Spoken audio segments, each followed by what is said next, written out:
Hello, everyone. Thank you so much for coming to the All About Tantrums class. I hope you learned something, whether you're a parent or a teacher or a grandparent.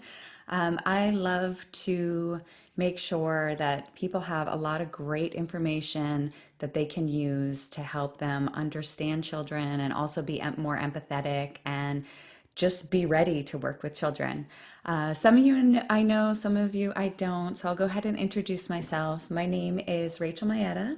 I am a mother, a preschool teacher, a parent coach, a meditator. My background is in developmental and transpersonal psychology. I worked as a counselor for many years, working with families transitioning from homelessness and teenage boys in a group home, which was inspiring and very challenging. I've worked with children of all ages from birth up until adulthood. Just fix that. And I've also worked as a preschool teacher and directed preschools in Canada, the US, and Mexico. I've also attended births as a doula, and of course, my real experience started when I became a mother in 2008 and then again in 2011. So you can use this as theory and work with other people's children, but then when you become a mother and you're doing it in real time with your own children, that's a whole different experience. So I feel like that's when my real training started. Um, I'm also a certified parent coach and founder of Wholehearted Parent Coaching. I assist parents to create lifelong connections that will help bring joy, peace, respect, and playfulness to your family relationships. I offer free consultations with parents. So I'm going to go through this class pretty quickly, but if anything comes up or you want to take this information and integrate it into your own family, definitely reach out. I do free consultations where we talk about your personal family, your personal parenting successes, and your personal parenting struggles. Um, I developed a 10-week parenting course, which is filled with audios, weekly coaching sessions, meditations, tools and strategies, worksheets. It's just really filled with good information. So, what we'll talk about today is like one teeny tiny part of what I teach parents in week 3. So, that's a lot of brain science. We go over learning from the past, brain science, establishing boundaries, exploring anger, many things. And what I love about it is that we get to custom tailor it exactly to you and your family. So I'll start right now and we'll go into tantrums. So I decided not to use a lot of visual aids in this class and just do it more like we were together having a conversation. Tantrums have a lot to do with the brain and brain science and stages of development. So I'll be talking about neurology and I'll do like a bit of neurology and then some practical things. And then I'll go back to neurology and then some more practical things. I'll kind of pause partway through, see if anyone has any questions, and then I'll finish up from there. So, how I would love to start is just give a little information about the brain, very basic. And I'll talk a little bit about the stages of development where we see a lot of tantrums. So, about 100 years ago, we started studying child development with Jean Piaget. He started really looking at children. Before that, children were just like underdeveloped humans. They weren't really looked at as like whole people. And then about 100 years ago, scientists and psychologists started looking at children and realizing that their brains actually function different, and what happened in childhood could really affect their personality as they moved through their life and through adulthood. And this has been fascinating. So I'm going to do this hand model that John Segal has done to like just break down the very basics of brain development. So if we imagine your hand right here, this is your spinal cord, and this is coming up to your brain. So this little part here would be your what's called the lower brain. So it's like your basic brain, your instinctual, animalistic brain. There's a lot of this is your fight, flight, or flee response. There's cortisol, adrenaline. Like this part of our body really keeps us safe. If there is a perceived danger, we need this part of our body. This part of our brain just like is really here as like a real protective instinct. And this is actually what's happening during a tantrum. So we'll go back to that. So if we just think of this as our basic brain, then we're going to put this over. So this right here is the emotional center. It like wraps around that lower brain. So this is our middle brain. And this is where like joy and exuberance and laughter and anger and sadness and disappointment, all of that is here. And you might be guessing what stage children live in. So this is very active. This is our emotions. This is everything we feel. And then this part, which would be right behind our forehead, so it would kind of sit in our brain like this, is our higher brain. Rational thought, mathematical thought, logic, empathy, a lot of like just there's different ways with working memory that they find come in this part of the brain. Just really like our organizer and our information processing center. So in a healthy adult brain, and there's a million other parts of the brain in here, but these are the three basic parts. So we would like to think that these are all online, they're all connected, they're all sending messages to each other. So let's say in a healthy adult brain, we go to a restaurant. We're like really, really, really excited to get our favorite meal that we've been craving. And the meal comes out, the server puts the meal down, and it's not the meal we wanted, or there's some mistake. Maybe we're getting upset. Maybe we're feeling frustrated or angry or disappointed or concerned or sad or nervous. So that's our middle brain. Our middle brain is signaling. So maybe our lower brain like sends a message like, hey, what's going on up there? Are we in danger? Do I need to activate? Are we going to need to fight? Are we going to need to flee? Should I get the cortisol and the adrenaline pumping? And then the middle brain might say, okay, let me check with the higher brain. And then our, processing center will say, you know what, we're good. We talked to the server. It was just a little mistake. Our food's going to be out in 5 minutes. It's going to be better than ever. We're good. You can relax. And then that message gets sent down throughout the brain and we're good. No tantrum needed. So that's in the healthy adult's, brain. So we can have tantrums at any age, from 0 up until 100. The tantrums can absolutely happen at any time. Adults can have tantrums. 9-year-olds can have tantrums. Everyone can have tantrums. But we do see that tantrums are most common between 0 and 6. I like to, when I think of tantrums, I think of that like 18 months to 3.5, that like emotions are really high, rational thinking isn't very high.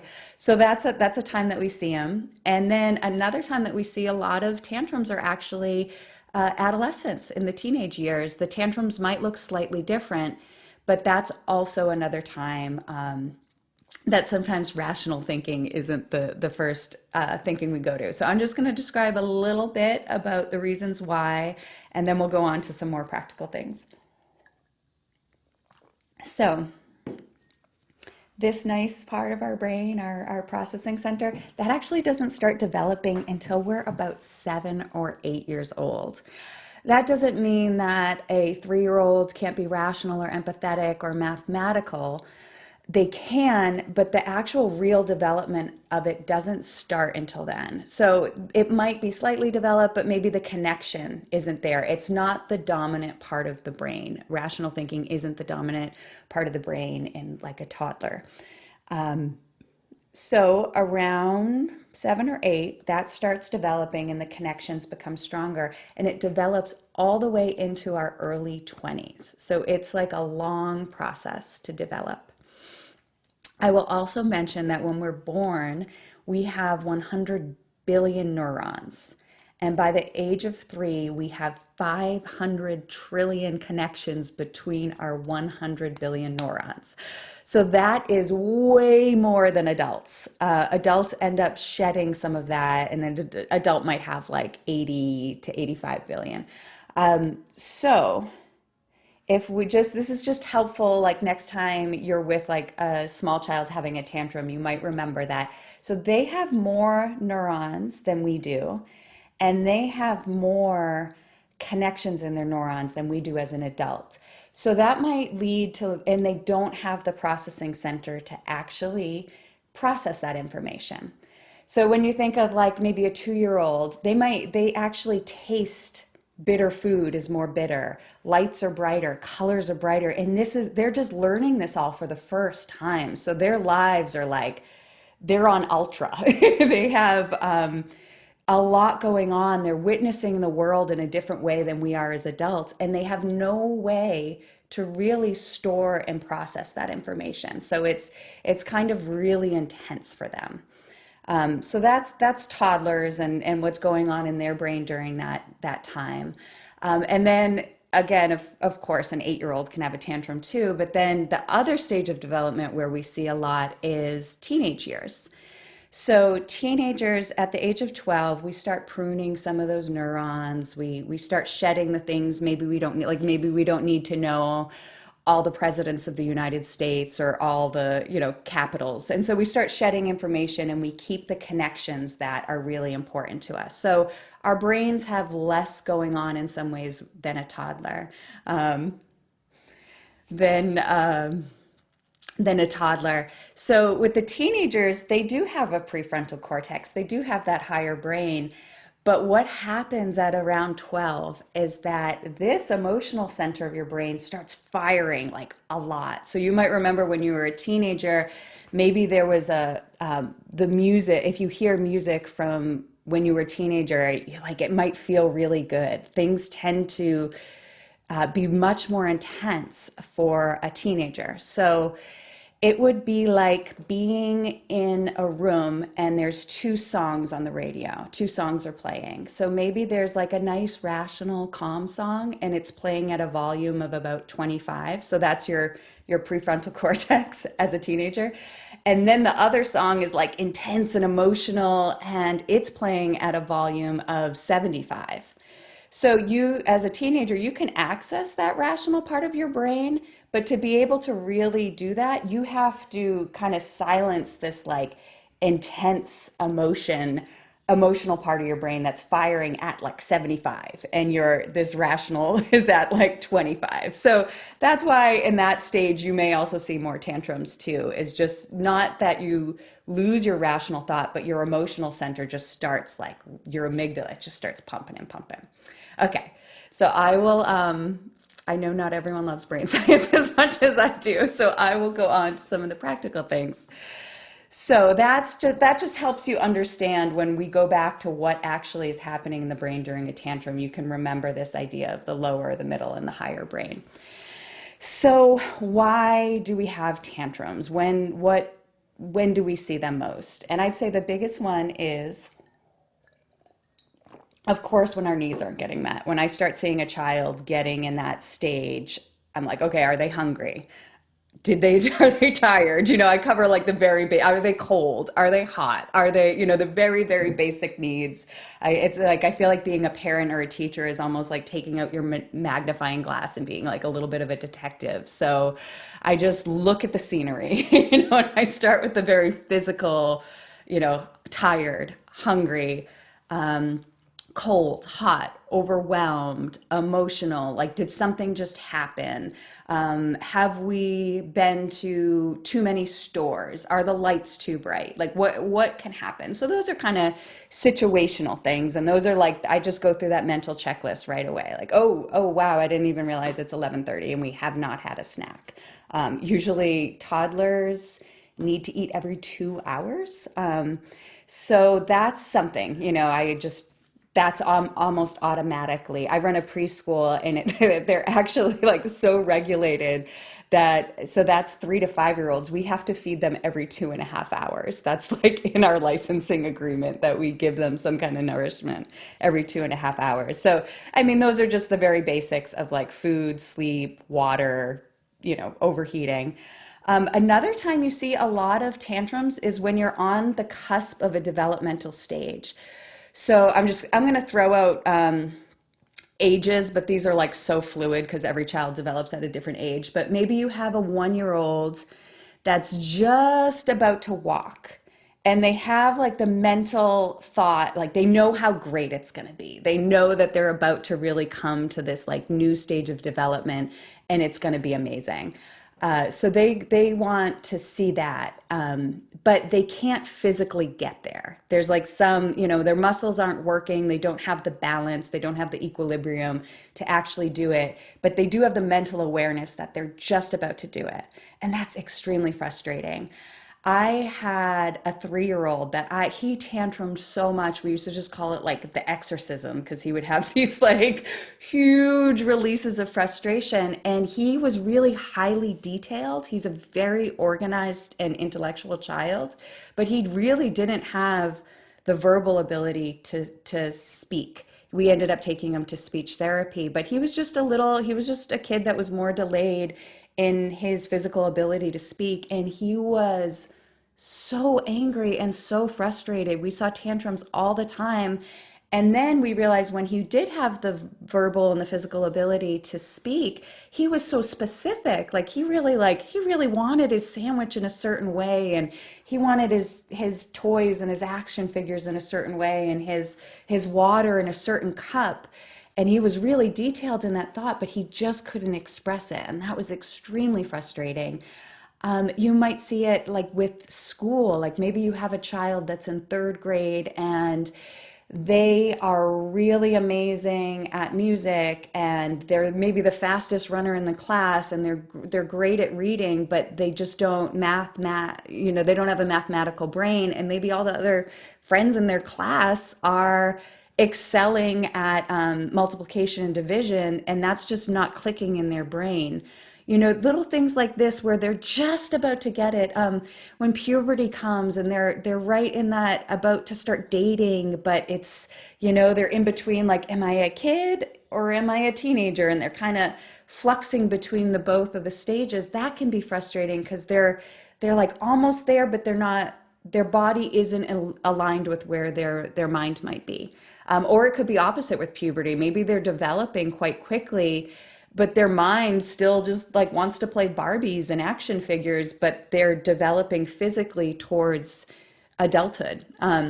So just that, like, that's where we see a lot of it, but definitely in the stages of like crawling, walking, and talking. Those are like really frustrating stages. And then when they hit that developmental level, sometimes it's like smooth sailing, and you have this like beautiful month or 2 or 3 where they're just like content and happy and exploring their developmental stage. But that's also another reason why we see so many tantrums from 0 to 6, because the amount of development is just huge during those ages. Another time that is just not being heard. Uh, Kids and even teenagers live in such an intense adult, fast-paced world. I know we're kind of in a different stage with COVID and everything, but normally it's like up to school, and then school's like very structured, and then you come home and sometimes there's sports or music or dance, and then it's like dinner and bed. And so these kids are living like a really adult structured life. And a lot of that can go really fast. And as we said, when we did our model of brain development, they don't have this prefrontal cortex in the younger years, or their emotional centers firing higher. So life is going by really fast, and they have more neurons and more neurological connections than we do as adults. So it's like, they can feel really overwhelmed. There's a lot going on for them without really being able to process it all. So that can be really difficult, and overwhelming. So sometimes they're not heard. Sometimes they're rushing through, and they're not really having their emotions heard or their physical needs heard. That can be really frustrating. Um, and because of that, I would say that things might seem really important to them that don't seem important to us. So, like, if you cut their sandwiches into triangles and because it's instead of squares, or you give them their drink in a blue cup instead of a yellow cup, and they like lose their mind, and you're like, hey, what's the big deal? Like, it's just a different color cup. It's the same thing in there, or like it's the same sandwich, it's just cut differently. Doesn't seem like a big deal to us, but that might be what's grounding them.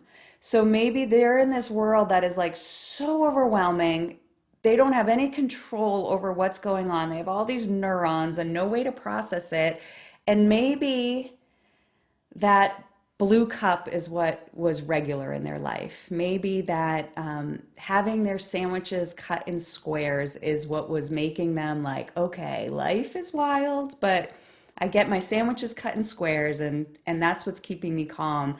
So to us, it's like, what's the big deal? But we don't know what is grounding them. I can say at like the preschool I run, because it's a preschool and we have 12 kids, we have to be really regular with the schedule. We even have the same thing to eat every single day of the week. So the kids come and they're like, hey, it's Taco Tuesday. It's like, but if we didn't have tacos on Tuesday, like, I don't know, that might totally freak them out. That might be one of the things that's like, all right, my world's wild, but I can guarantee I'm going to have tacos on Tuesday when I go to preschool. Or, sure, I have no problem cleaning up my toys because I know after we go to the playground, we're going to bring out toys again. So some of these, like little, we might not even realize that some of these things are actually rituals or creating them, to have these calm things in their mind. We might not even realize that, but to them, that might be what's grounding them in this big, overwhelming world. And that's the same for teenagers too. We're not in their brain. It might be feel really overwhelming to them. And if we think about it as adults, we might have like a morning coffee might be our ritual that just kind of keeps us calm. And if that wasn't there, we might feel off on our day. So, yeah, some of those things are hard for us to understand as adults, but we don't know what's actually keeping them level and grounded. Um, I would also say saying no all the time can be really frustrating. As adults, of course, we know having limitations and boundaries and not being able to do the things we want to is really frustrating. Our world, like, it's like there's marketing companies that have spent so much money figuring out what color red is most attractive to your children, what color yellow is going to attract them to make them want to do something. So if you just think of walking in a grocery store and going through those aisles, how many times you have to say no to your children. And so it's just like these putting these limits on them. And of course, I love, love, love, love boundaries. I have so many boundaries in my house, and we have so many boundaries in the preschool. But we've also, I try to have things out, like if when children come to the preschool, we've set it up so it's a yes. Like the toys that are out are at their level and they can play with them and they can turn them upside down and flip them around. But if we're just like going to five different stores and we've had to say no, no, no, no, no, so many times, that can also be really frustrating. Where if they're at a playground and the playground is set up for children of their age, then they have this like freedom to explore, and they're not being, their freedom and their excitement isn't being restricted. So that, you can also see tantrums during those times too. If you're like, if you go to visit your parents or something and they have all this breakable stuff everywhere and you have to constantly say no, of course that's gonna, make it feel like they don't have any control. Sometimes we see a little more tantrums with kids that have anxiety or ADHD, if kids have experienced trauma. And I'll go into that a little bit when we go back into what's happening in the brain, because what happens in the brain is we really do go into that lower part of the brain. So, and cortisol gets pumping. So with anxiety and ADHD, there's certain things where, with a history of trauma, there's certain things there that will kind of go back to that spot. So I'll go into that in a little bit. So some solutions for what we just talked about. Of course, sleeping, making sure your child gets enough sleep. You can look it up online just off the top of my head. Most children, it's like 10 to 12 hours of sleep is kind of what's normal. Then they require a little less sleep between 8 and 10 years old. And then again, when they hit adolescence, they start requiring more sleep. And then as an adult, each adult varies between like, they say a full 8 hours, but some people don't always need that. Some people need more. So of course, making sure your child sleeps. Naps are always so fluid. Like I have one child that stopped napping when he was 3, and another child that's almost 9, and he'll still nap like once a week. He's just that's who he is. But again, just making sure sleeping. I mentioned eating, having snacks on hand. Preferably not high sugar snacks, because that gets, that changes your blood and how your heart pumps and everything like that. Like I said, for younger kids, it's every 2 hours. For preschoolers from 3 to 5, it's every 2.5 hours. And then, of course, as you get older, you're not so dependent on that. But eating, I mean, I remember one time being in the car with my mom, and my son was just freaking out, and I was driving. I was like, okay, go into my bag, get the snack, hand it back. And then it was like magic. It was like quiet for the next 2 hours. So definitely all of that. Having low stimulus, if you have to go to the store, maybe, I mean, I know a lot of us work, and sometimes you only have that one day to run errands, and a lot of families, we're single parents or both parents are working. It's hard to go to the store without children, but if it is possible, maybe one store, 2 stores, but maybe not 5 or 8 stores, where even my kids are 8 and 12. But if I were to take them in 5 stores, I would definitely see different behavior changes, because as I said, they're just more on it. The lights are brighter, noise is noisier. They're just more sensitive, without having that part of the brain that helps them process all of that. Things seem more overwhelming and scary without that prefrontal cortex to be able to process that, oh, this bright light actually isn't a threat, that sound actually isn't a threat. So the low stimulus, play dates. Some kids have tantrums like right when they come home from preschool. They've had a very stimulating day. Maybe they weren't able to process everything that went on. And then they get home to their comfortable parents and they just let it all out. So just creating, sometimes we can't avoid it, but if we can create a rhythm to our day. This is a lot of what I do in my parent coaching, is like working with parents to really create like the flow and the rhythm that works best with their age kids and their family and their routine.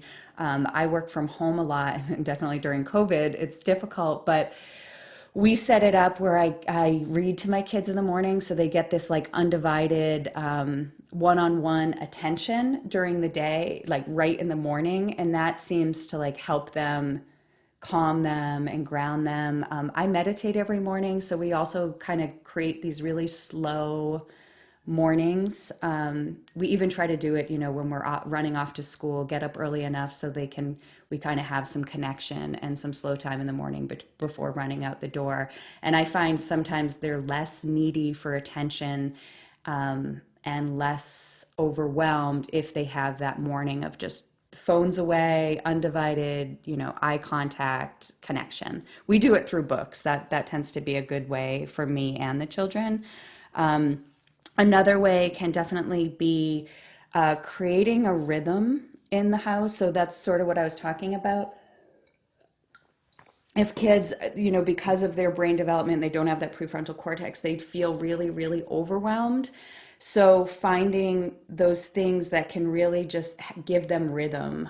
Okay, we're having tacos on Tuesday. Okay, mom's busy right now, but I know every night we read 3 books before bed, or that maybe there's special date nights. Okay, this is, I know on Tuesdays, me and dad go and do something really special, and it's just me and him, and we go out and we have ice cream. Or maybe on Saturday we have pancakes. Every Saturday we get together and we have pancakes. Or every Sunday we go over grandma's house. So just creating kind of a flow, like I mentioned in the preschool. And of course, as I know, so it's totally different at home with your own kids. But we're in such a rhythm there that when we ask kids to clean up their toys, they really don't give us much fuss, because it's like, oh, okay, I know, I trust that we're going to clean up our toys, but then we're going to go have snack, and we're going to go outside, and then we're going to get to come back in, and then we're going to play with toys again. So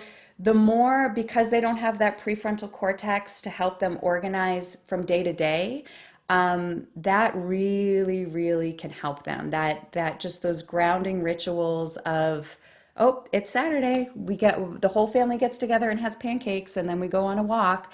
Those can really, really, really help them. And I know they just seem like little things to us, but younger kids with all of those neurons, all of those connections, and not having that prefrontal cortex, they're really overwhelmed. They honestly don't know day to day. So when you tell them, okay, I clean up their toys, they're like, am I ever even going to see this toy again? Am I ever even going to, is this it? Is this gone? And it seems funny for us as adults that they would think that, but they really don't have that same processing that we do. So these little rhythms, they can be daily rhythms or they can be like weekly rhythms. And again, those are things that we usually do during parent coaching, is like depending on where your kids are and what your family is set up and their stages of development. Another thing is expressing emotion and having calming access tools. As I said, one of those ways and reasons kids have a lot of tantrums is because of how overwhelmed they are, and they're not always heard. They have these busy, busy lives where they're not able to really express themselves. So really just taking time. I tend to pay more attention to the motion than trying to fix my children's problems. So I also believe that choosing your battles is a really, really wise thing to do as a parent. So if we go back to that example that like you cut the sandwiches in squares instead of triangle, and you have a kid that's totally tantruming about it, my natural thing would be to address the emotion more, like, and empathize with them, like, oh, that must be really, really disappointing, that you thought your sandwich was going to be one way and it's not. Like, oh yeah, you just, trying to let them express it. And maybe it doesn't have anything to do with the sandwich. Maybe it's something that happened an hour earlier or something that happened yesterday. But taking that time and just getting quiet and letting them express what's going on and what they're feeling, that can really be helpful and just help them be heard. It might not have anything to do with the sandwich. It could have something to do with the emotion of anger or disappointment or sadness. Maybe it was, a child took a toy away from them at preschool the day before, and it just happens that the sandwich is what, actually makes them have the breakdown. That being said, so I tend to go with more the empathy and the emotion than just fixing the problem, because sometimes when you just fix the problem, it's like putting a Band-Aid on internal bleeding or something. That's not really fixing the problem. So you could make them a whole new sandwich and you could cut it exactly the way they like it, and they might still be crying and sad and upset because it really didn't have to do with the sandwich. It really just had to do with some emotion that they didn't get heard. So just quieting down, getting on their level, making eye contact, making it less overwhelming, just observing, saying, "Oh, I can see you're really upset right now. You're really showing me you're really sad. Could you tell me more about that?" If I have the time and space, that's always what I go with. That being said, if I'm like in the middle of a grocery store and I have a kid having like a full-blown tantrum, or if I'm trying to get out the door and I have to be at work and my kids have to get to school and there's like, they're freaking out because they don't, the sandwich, or they have the wrong color shoes, then I might just go to fix it mode, fix the sandwich or fix the shoes and move on. But I would circle back to it because, you usually just see, unless they can express that emotion and express what's going on, you usually just see it go and go and go and go. So you might have a child that maybe hits the dog or kicks their brother, and then they go to school, preschool or daycare, and they bite a kid at daycare. And then maybe you're at the grocery store and they knock over all the cereal boxes at the grocery store. So, I mean, that could all happen even if you look at the emotion. But what I tend to find is that usually if you have the time and space just to figure out what's going on and as soon as the kid hits the dog, if you have the time and space just to slow down and listen and let them express the emotion and be heard and be listened to, then maybe they won't go bite the kid at preschool or knock over the boxes. I mean, they might, you never know. You could do all of these things that I'm suggesting and definitely still have a tantrum. These things I'm suggesting, the why kids have tantrums and the solutions, are definitely helpful. And, I hope they help. You could do all of them and still have a tantrum because that's just brain behavior. But these do really help. But just a disclaimer, kids have tantrums. They do. Teenagers have tantrums. We all have tantrums. And sometimes it needs to come out. I work with calming access tools in my parent coaching. They look different for everyone, but I have a list of like all these different calming access tools, and I encourage parents to find their own calming access tools, and I encourage parents to find what calming access tools work for their children as well. So for me, my calming access tool is closing my eyes. So if I'm feeling really frustrated, my face is getting hot, I'm getting agitated, my mind starts racing. If I just close my eyes and I see dark, it takes me back to my meditation and I can reset. Another thing that helps me is washing my hands and putting cold water on my hands, splashing cold water on my face. Actually, even brushing my teeth helps. Those are some of mine. Other people might like movement. They might need to shake. They might like shake their head. Other people like sound, like actually like snapping. This would drive me absolutely nuts. If I did this when I was feeling frustrated, it would put me over the top. But for other people, it calms them down. So that's one thing that we do, is just finding calming access tools. Some people taking a deep breath is helpful. Other people, it's not. So as a parent, if your child starts getting upset and tantruming and then you start getting upset, that's not really going to help. So I always encourage parents to have their own calming access tools. And I hope knowing the brain science also helps. So you're not like, oh, I'm a bad parent and I did this. It's like, well, this is brain development. So I find the parent having calming access tools and them just, being able to access those when there's chaos and a tantrum going on is really helpful. But then also your child having calming access tools as well, that they know what calms them. My two children have totally different calming access tools. One is more movement and they like need to move and shake and make noises. My other one needs to totally go by themselves. They need to just go and be quiet and go and just total opposite. So I just always encourage parents to find their own calming access tools and the calming access tools of their children. So when you start, and we do anger mapping so that you start to know what your body feels like when you're about to go into a tantrum, what your child's body looks like, and they start to know what their body starts to look like as they're about to go into a tantrum. So maybe some of these calming access tools can kind of take them back online. So does anyone have any questions? I'm going to go into like the brain behavior, what actually happens in a tantrum, and then some things we can do as parents during the tantrum or to get them out of a tantrum. But if anyone has any questions, just kind of like wave your hand and I'll unmute you. No? Okay. Let me just check time. Okay, perfect. So we're going to go back to that model. So tantrum, a true tantrum. Hissy fit, losing it, kicking, screaming, sweating, inconsolable, absolute tantrum. So this is what goes on in our brain. So I like the flipping your lid or being offline, because this is actually what happens. So this is, remember our healthy brain when they're like all connecting and communicating? Well, in a tantrum, this happens. You totally go offline. So there's no connection. You could be sending emails or text messages, but those don't go through when you're offline. So we talked about this brain here,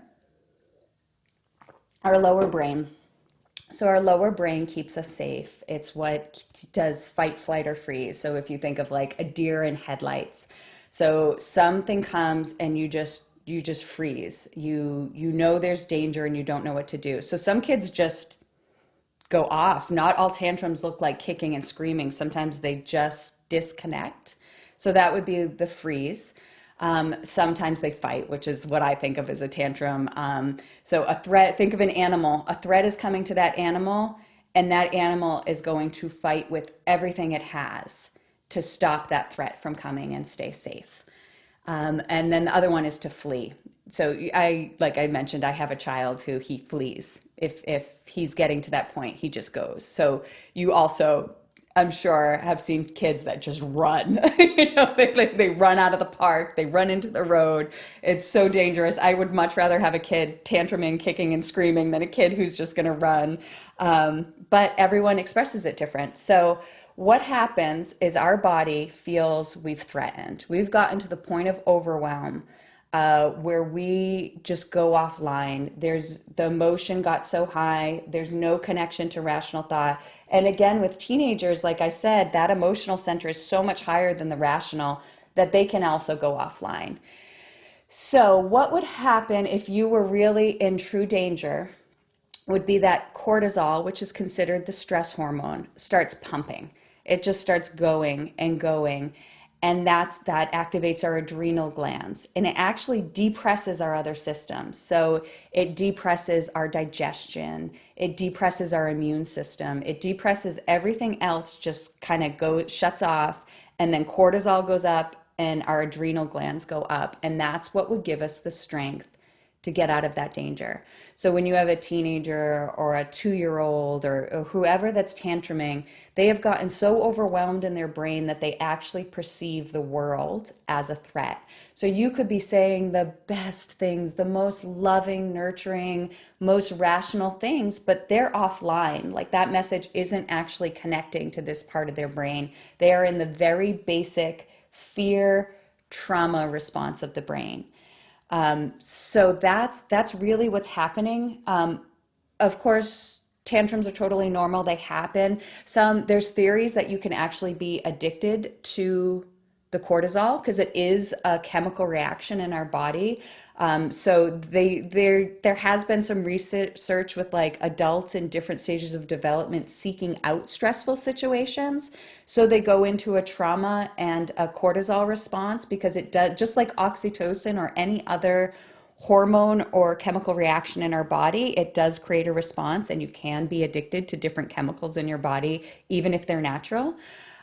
So this is like we would not survive without this part of our body. This lower brain is so important, but we don't want to hang out in it for a while because we do find that cortisol has adverse effects on our body, like immune function and things like that. So if someone is constantly going to that point of stress or trauma, they're going to see different health effects, definitely physically and mentally. So, if we can use calming access tools and do all these other things, then we want to try to avoid having a tantrum. That being said, tantrums sometimes need to happen. If you've gotten that upset, it needs to come out. I feel like if you don't let that emotion out, it is just going to fester. I mean, hopefully they can let that emotion out without having to go into a full-blown tantrum, but that's not always possible. So one thing that we like to do is, with all of that, is to just remember not to get too caught up in that. We have found that tears actually have the cortisol in them. So once we get to that level of stress, it does have to come out, which I think is amazing that we have this stress. And then when you look at tears, like tears actually release stress. They actually release cortisol for us, which is just, I think that's fascinating. So if you've got, sometimes like I said, you could do all the things I said and you could still have tantrums, but we do want to try not to totally get to that tantrum. So if we can look at some of those reasons why children have tantrums and we can look at some of those solutions, that's awesome. And we should, we don't want our kids to, or teenagers or adults to totally go into tantrum mode. But if they have gotten to that point, or just whatever it might be, like I explained all the brain behavior, tantrums happen. Sometimes that cortisol needs to be released through tears or, just to get it all out. So what do you do as the parent? You have a kid that is kicking and screaming. What do you do? I would suggest if you're at home, you're in a safe spot, your child's not going to be hurt. They might be kicking and screaming and flailing, but maybe they're on the floor and there's some nice pillows around. I would suggest I like to sometimes just let it come out. If you've tried to talk to them and say, oh, honey, you look upset, you look angry, do you want to talk about it? And that's just not working. They've gotten to that adrenal, they're offline. They can't hear you. They're not connect. You could be, like I said, you could be saying the most beautiful thing. It's not getting through to them. If you're in a space where you can just let them tantrum, I would let them tantrum. You can say, I'm here for you. You might want to put a hand on the back if they're okay with that. You could dim the lights. You could talk in a soft voice. You could be there, or you could kind of remove yourself and say, okay, I'm going to be right over here when you're ready. I'm here. When you want a hug, I'm here for you. Like I said, my 3-year-old, which I explained had a lot to do with the developmental stage and his frustration with not being able to talk. I used to call him like the exorcisms. I mean, there was no stopping him once he got to that point, and I would just say, okay, honey. I would put him in his room because that's where he likes to be. I would dim the lights. I would make sure there were soft pillows. There was nothing hard around that he was going to hurt himself on. And I would just say, I'm here for you. Here's some water. I love you. And I would use my own calming access tools. I would stay calm as I could. I mean, this is practice. I wouldn't say I did that at every time. But if it was the time and space where I could just hold space, he was offline, but I wasn't. So I remained online with my rational, empathetic thought, and I created enough calm for the both of us. I held a calm and loving space. I accessed my calming access tools, and I just held the space of calm and love, and let him get that cortisol out, and just let him get it out until he came back online. And then I would follow up with the solutions we talked about. So what happened there? When he was ready to talk and he was calm, I would hug him. He knows I'm there for him. He knows he can come to me with anything, and I will still be there for him. And then we might do the processing of, what happened there? You seemed really upset. Was it really about the sandwich, or, are you feeling angry about something else? So we would kind of do the repair after and just let the cortisol come out in tears, let him work it all out, and then we'd start from there. So that's one thing you can do is just you try to access your calm. You try to access that and hold that enough for them, and realize this is normal. This is a developmental stage. Maybe you tried all these things. Maybe they had a snack. Maybe you didn't go to any stores. Maybe you tried to listen and hear them and do all those magical things, and this still happened. Then you just remaining calm. You don't have to fix anything for them. As parents, you don't have to be a fixer. You can be a listener. You can be here to calm them, and just let them go through this, and then be there when it's done. Be there with a hug. Be there with conversation for them afterwards. So that's one thing. There's also this is helpful for parents, and if there's any teachers listening, I also find these to be really helpful. These are rapid resets, and they're based on neurology, brain neurology. So I might use a rapid reset, like if I'm in again, the grocery store. A lot of tantrums happen there, so I keep going back to that example. So if you're in the middle of a grocery store, or you're at like your parents' house, or you're at the pickup line at school, or you're in a place where you might not have a half an hour just to sit on the floor and be calm and hold space, or maybe you're in a dangerous place. Maybe you have a child that runs, and maybe they ran out on the side of a road and they're having a full-blown tantrum on the side of a road. Maybe it's not a safe spot to have a tantrum. Maybe they're going to be hurt. Maybe they're hurting others. I've used this at the preschool I worked before. A couple times we've had kids, and luckily our parents are so, I love our parents. They communicate so well with us if something's going on in their family, that we're like, we know, like, okay, they just moved, or this just happened, and we're, mom's away on a business trip or something, and we know that they might be more emotional and prone to tantrum than normal. So in that case, we would maybe, if I have like a child that's kicking and screaming and flailing and their parent dropped them off and the parent needs to go and the other kids are getting scared. So these are times where I can't just hold that calm space for a half an hour and just let them tantrum. I would use these rapid resets, which I love.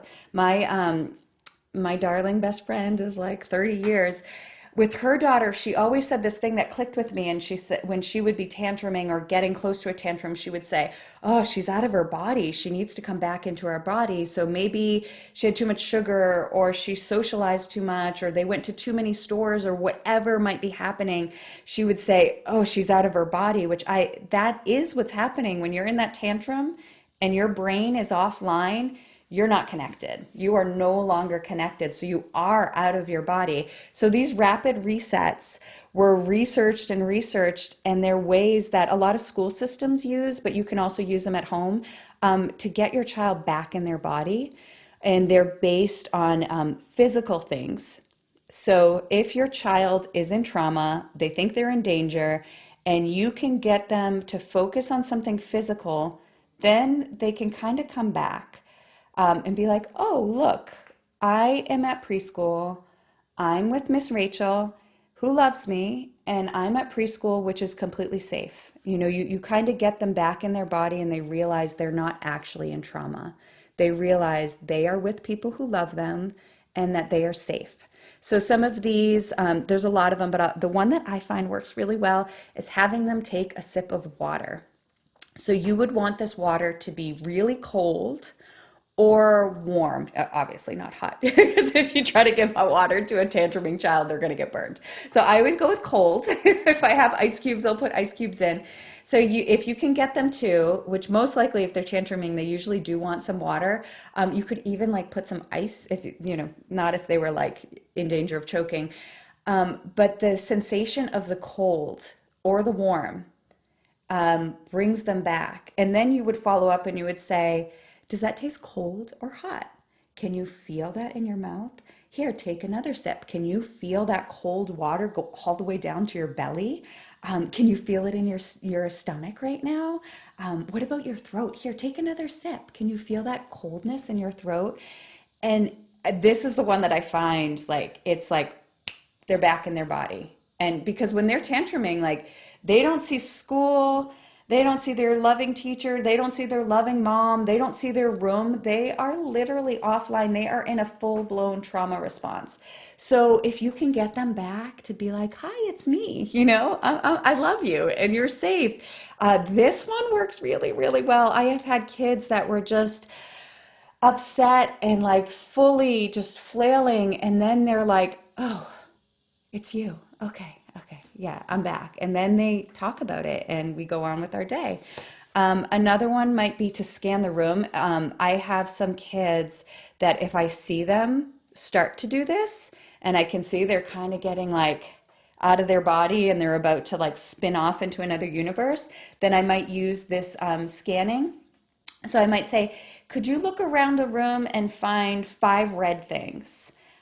Could you look around the room and find 5 circles?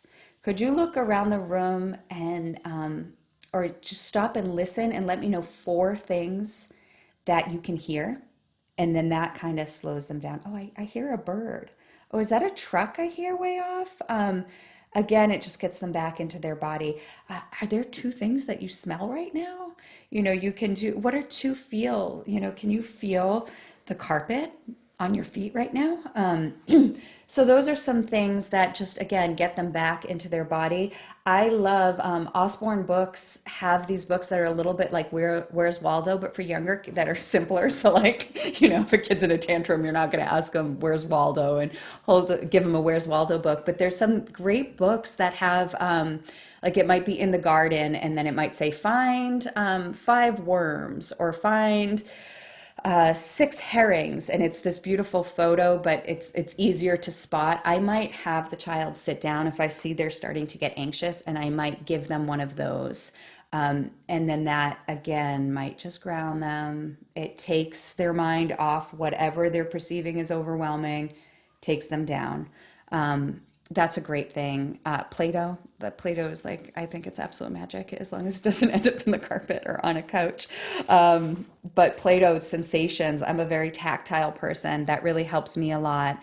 Um, Pushing into a wall. We have a little cozy corner at our preschool where kids can just go and be by themselves. And our teacher is painting handprints, so you don't want them like punching the wall, but just using their force and pushing against the wall also takes them back into their body. Having them push onto the carpet with their feet, like really ground it. Maybe you can do like the yoga toes where start with your pinky. Can you push your pinky down? Okay, can you do the next one? Can you do the next one? Can you do the next one? Having them ground physically.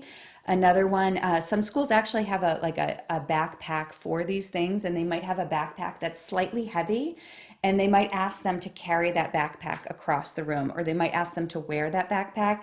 It just weights them down enough that again takes you back into your body. Okay, where am I? Okay, I'm here, I'm safe, I'm with someone who I love and who is safe. These are again just helps you get back.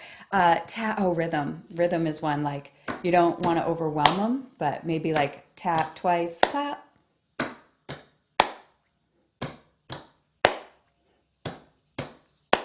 That can sometimes take kids out of it when it's so rhythmic, it's like a heartbeat. Um, that can help them come back. Um, Tapping. Tapping is I have a friend, a fellow parent coach, so she's really into tapping. You could do it yourself, or you might want to ask them to do it. You can do here. These are all just different ways to get you back in your body. Humming or singing, that would probably make me tantrum more, but I mean, you kind of just have to learn your kids and learn what, if they can't access those calming access tools by themselves, then you're there to help them access it. So that's what goes on during a tantrum. That's when we have a tantrum, what we can do to prevent the tantrum, and then if the tantrum happens, what our role as a parent is to help support them during that tantrum at any age. And as I mentioned, kind of 0 to 6 or 18 months to 3.5 is a high tantrum age, and then the teenage years, adolescence. And that all goes back to brain behavior. But of course, as adults, we tantrum. As 9-year-olds, we tantrum. We all have it there.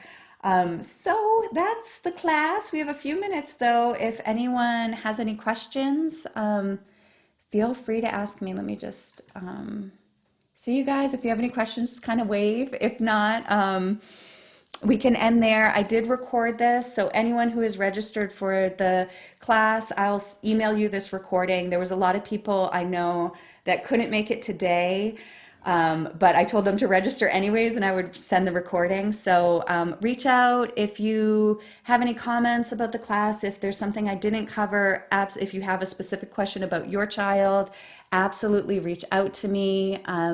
If you're interested in parent coaching, let me know. I do free consultations, and it's just a great way, to take this information and put it into your family personally. I just really find all of this information to be helpful, all the brain behavior and everything, because then we're just a little more understanding of why our kids act the way they do. And I just love parents to have a lot of tools. And I think parents are awesome and amazing and just do so much that the world doesn't understand, that I just love to support parents and make sure you all know how amazing and awesome you are, and that you have all the tools you need to stay calm, and that you're not just creating a magical childhood for your children, but that you also have your needs heard, and that you're seen, and that you're having self-care and all the things you need as well. I'm also thinking to do these classes once a month. So if there's topics that you would love to hear about, and it's something that I feel I could do a class on, I'm thinking once a month at the first week of each month to do an online class. So definitely reach out. You can go to wholeheartedparentcoaching.com. Wholeheartedparentcoaching.com, and all my contact information is there. But yeah, if there's no questions, then thank you so much for being here. I really enjoyed talking to everyone, and I hope you have a beautiful weekend, and reach out. Okay. Bye, everyone. Britt, I just saw yours.